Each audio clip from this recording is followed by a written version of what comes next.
Hi, இன்றைக்கி நான் வந்து எப்போதும் விட கொஞ்சம் அழகாக பியூட்டிஃபுல்லாக வந்து ஃபீல் பண்ணுறேன். அண்ட் இதுக்கு காரணம் என்னென்னு பார்த்தீங்கன்னா, like not my skin care or not my makeup anything.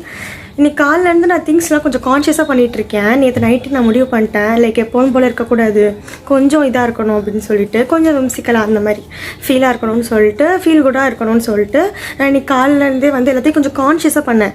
எப்போதும் பண்ணுறது தான், பட் கொஞ்சம் கான்ஷியஸாக பண்ணேன். எந்திரிச்சோடனே ஃபோன் பார்க்காம உடனே போய் குளிக்கிறதா இருக்கட்டும், ஹேர் வாஷ் எடுத்துக்கிட்டேன், அண்ட் ஸ்கின் கேர் கொஞ்சம் பண்ணேன். அண்ட் வந்து இது மாதிரி காஜெல்லாம் வச்சேன், இப்போ அழிஞ்சிருச்சு, பட் வச்சேன். எல்லாமே கொஞ்சம் கான்ஷியஸாக பண்ணேன். அண்ட் நம்ம கன்சியூம் பண்ணுறதும் எல்லாத்தையும் பண்ணக்கூடாதுன்னு சொல்லிட்டு கொஞ்சம் பர்டிகுலராக இருந்தேன். And yeah, I'm feeling beautiful and I'm feeling good, like exhaust ஆகாமல் அந்த மாதிரி ஃபீலிங்காக இருக்குது. எக்ஸ்டர்னல் ஃபேக்டர்ஸ் சொல்லலை, இன்டர்னலாக சொல்கிறேன்.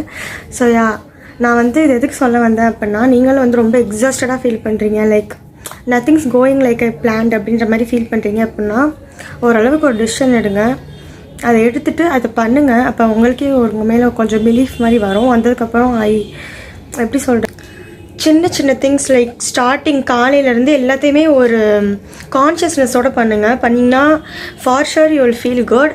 ஏன்னா நீங்கள் ஒன்று பண்ணுறப்பையும் இது எனக்காக பண்ணுறேன், இதில் நல்லா இருக்கணும் பண்ணுறேன், தண்ணி குடிக்கிறப்ப முத கொண்டு நீங்கள் நினச்சிட்டே இருக்கணும், லைக் பாசிட்டிவாக இருங்க.